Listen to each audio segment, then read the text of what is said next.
So, I welcome you all in this presentation. My name is Sohail Ahmed. I'm a security researcher at Airtight Networks. I'm going to talk about autoimmunity disorder in wireless LANs. Before that, I would like to have a polite request to hold your questions and queries for Q&A session. I'll ensure that this presentation would be full of fun and information. So, many of you might be knowing about this autoimmunity. This is a quite popular terminology in medical science. This is a disease that exists in biological systems, say human bodies. In next couple of minutes, you will be witnessing how the current generation of wireless networks or so-called self-defending networks got infected from this disease. So I'm starting my presentation with simple comparison between biological systems and wireless LAN systems. So here is a biological systems. There exists immune system. The purpose of immune system is to defend against attacks from viruses, germs, or foreign bodies. In the same way, in wireless LAN systems, the purpose of WLAN software or security software is to defend attacks against intruders or hackers. So here, the job of immune system is to keep foreign bodies away from healthy bodies. The same way, the job of WLAN software is to keep unauthorized users or hackers away from authorized networks. When immune system mistakenly attacks and destroys healthy body cell or tissues, this condition is known as autoimmunity disorder. What we have discovered that similar condition also exists in wireless LANs, where access point mistakenly attacks and kills legitimate client connections. So, I'll put few slides which will explain you or help you understand when and how the autoimmunity disorder occurs in wireless LAN systems. But before that, I would like to introduce or talk about a quite popular attack in wireless LAN systems called denial of service attack. As we all know, it's very easy to launch a denial of service attack. You just send deauthentication or disassociation frame on behalf of client to access point or access point to client, and that's it. Connection breaks. So what's new here? The new thing that we would like to introduce here is called self-DOS. In self-DOS, attacker simply injects one stimulus in the network, and network launches DOS attack against its own authorized clients. This is called self-DOS. And these stimulus are nothing but a malformed packets which turns access point into connection killing device. So to understand self-DOS in a much better way, here is one example. Let's assume that a client is actually connected with access point and doing some data transfer. So when client sends a data packet to access point, it keeps its own identity in that packet in the source MAC address. Let's assume that attacker sends the data packet to access point without associating with that access point. What will happen? What will access point do? It will send a response message saying that you are not authorized to send data, go away. And this message is nothing but a deauthentication notification frame. Now attacker is going to play a trick here. He's not going to put his own identity, but it puts a broadcast MAC address. Now what will happen? The message which was sent by access point earlier to attacker, now this message will destined to a broadcast address and will reach to all associated client. And as soon as a client receives this message, it finds that access point is saying that you are not authorized to send data packets, so go away. All associated clients immediately disconnect from that network. So in this example, what exactly happened? Attacker simply injected one packet and was able to kill all the connections. Same attack can also be launched using multicast MAC address. We tested this particular attack against these access points. What we found that D-Link, Buffalo, and open source MAD Wi-Fi driver are actually vulnerable to this attack. So are you thinking that this attack is just because of some coding bug present in the access point? The answer is yes. You are right. due to some improper sanity check present in the access point, we are able to trigger self-DOS kind of condition in these access points. So are we saying that all this self-DOS only depends on some bug present in access point software? The answer is no. Let's take another example. The client associated with access point and doing data transfer. An attacker at that point injects one request packet spoofing the identity of client and keeping invalid attributes in that packet. When that packet is actually received by access point, it finds that a client which was actually associated is sending a packet, fresh request packet with invalid attributes, attributes which does not match with attribute of network or access point.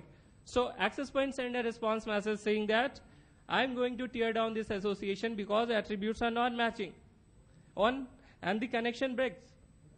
So in this example again, what exactly happened? A connection was actually disconnected. Attacker simply injected one packet and able to break the connection.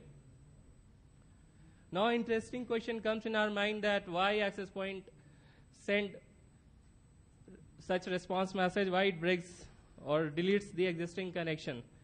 So if we see this response message, we'll find a special field called reason codes or status codes present in these packets. Let's take a look of these reason codes. There are several reason codes or status code mentioned in the standard. For example, let's say the reason code 21, it is saying that unsupported RSN information element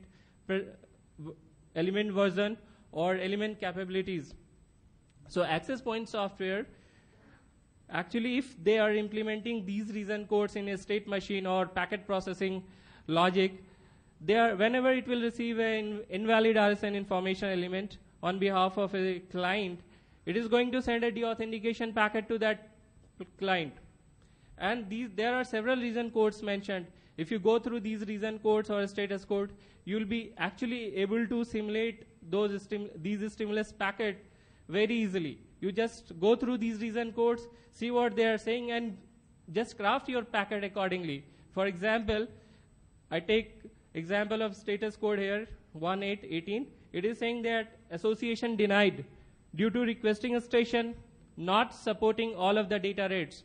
So what you all have to do is just as request packet, keeping invalid rate set present in that packet. And that will be processed by the access points software. And it will send a response message with failure, or sometimes it will send a deauthentication message. And actually this message will reach to a client, because in the current implementation of access point software, WLAN device software, there is no logic implemented to actually differentiate between a spoof frame and a legitimate or genuine frame. So that's how you are going to inject stimulus in the network. And the beauty here is that there are several reason codes mentioned. There are several status codes mentioned in the standard. So you have so many packets which can actually trigger self-DOS in the network. And here is a new member of this family.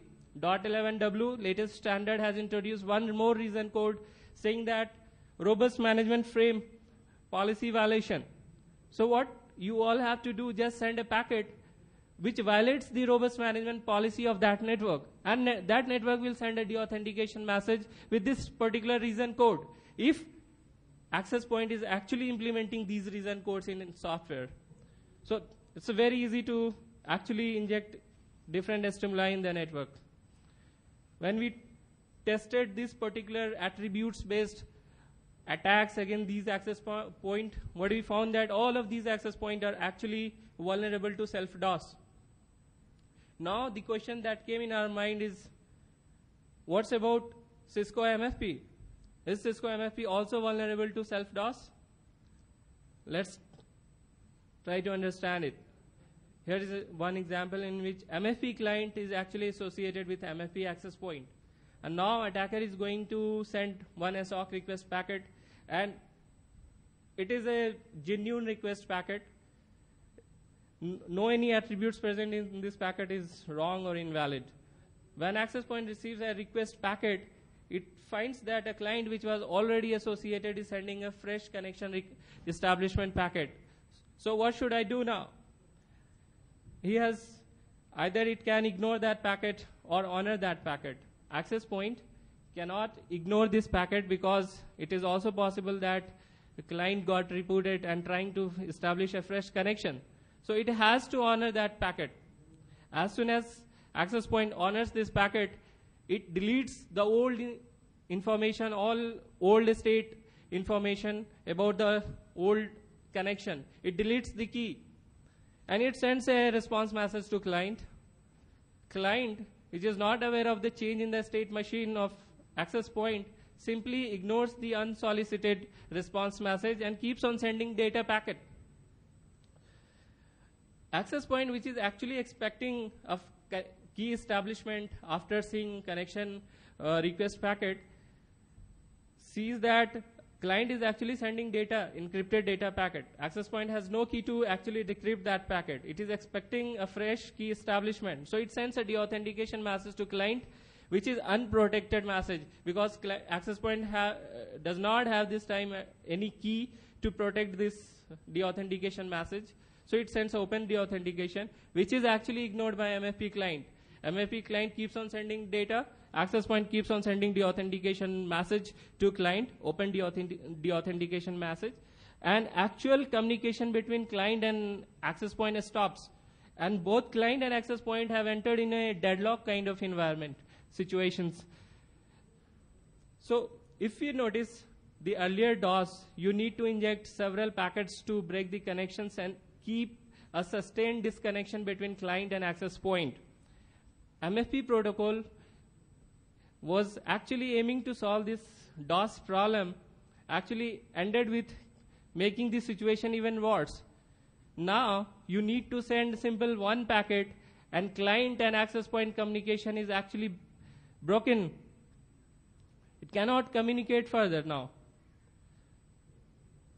Let's take another example in which attacker is actually trying to victimize MFP client. So it sends a SOC response message with failure status code present in that. A client honors that message. It honors that message and tears down the association. So when it receives this message, it sends a protected deauthentication message to access point.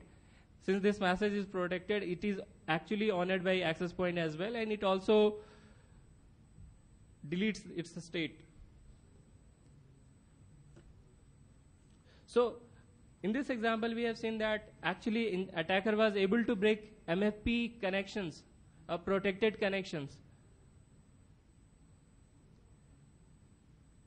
So these problems that we are seeing here is not a new problem. Actually, this was noticed when people have implemented a higher level authentication in the protocol, .11i, and even .11w working group is aware of these kind of design level problems, and even the latest draft contains one solution for this particular problem.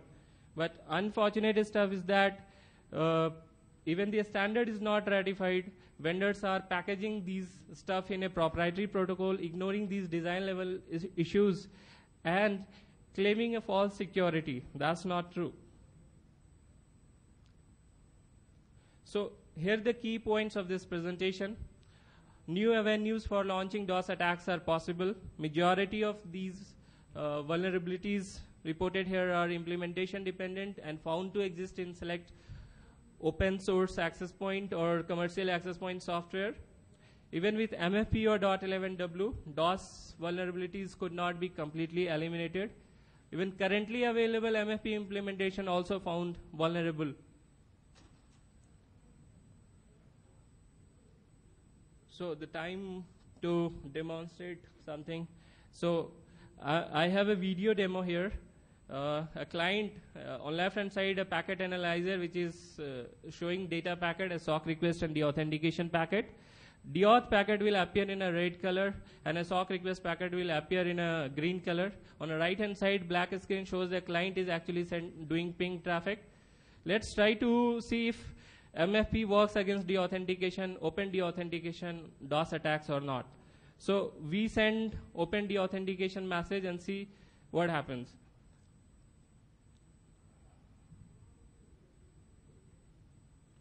see in red color the authentication messages are coming up and still ping traffic is going on. So MFP is actually working.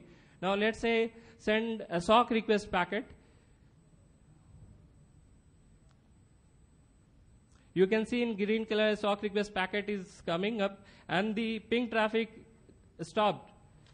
The access point client is still sending data packets. On left hand side you can see client is still sending data packets because he's not aware of the change in the state machine of access point. Access point is sending the authentication packet which appears in a red color. But actual communication is not happening. The communication is broken. So the claim that Cisco MFPs, the claim that people are making that it's not possible to launch DOS attack, it's not possible to have man-in-the-middle attack or offline dictionary attack is not true. So the bottom line of this talk is that DOS attacks are here to stay. That's it. That's all, folks.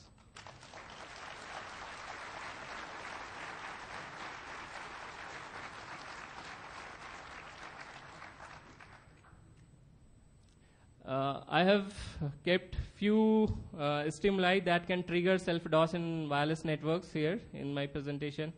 So if you are interested, you can go through these stimuli and you can craft your own stimuli that can trigger self-DOS. I have explained the logic. Thank you.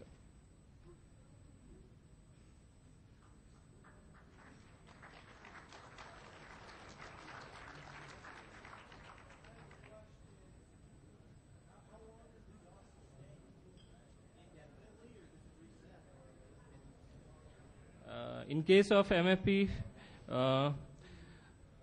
for several seconds, I mean, it depends on upper layer. If it takes some actions, it detects that some packets are getting lost, the communication is not taking place, then it takes some action. So we can say several seconds.